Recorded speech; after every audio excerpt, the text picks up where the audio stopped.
habang tayo naghihintay mga idol dito kay tatay at tayo mamamagaw ng sara, harapin baka natin ay tayo ay mag-harvest muna ng bakuli. Tuturuan ko lang naman kayo para mahuli ng bakuli. Napaka basic lang yan mga idol. So kailangan natin umang, pamain syempre, tapos baliwas na, ito yung gamit natin na biwas. Tapos ito yung baliwas na natin ito yung ginamit natin pang huhuli nung bangos nung nakaraan. Ay tayo dito mamimiwas sa harap ng prensa. Dito lang tayo mga idol. Titistingan natin kung meron dito. Hop. Napakahaba ng ating baliwasan mga idol. Pero ito dito lang tayo sa mga gilid-gilid. Okay na. Oh, bayan na nga mga idol. Oh, harvest agad. Fish on mga idol, fish on.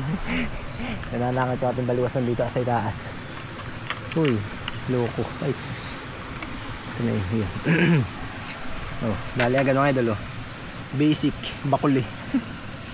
Isa. Dito lang yata tayo mga idol makakahuli. Maka muna. Isa na yun. Oop, tama. Aba, malaki na. Ay, sayang mga idol, malaki. Putik.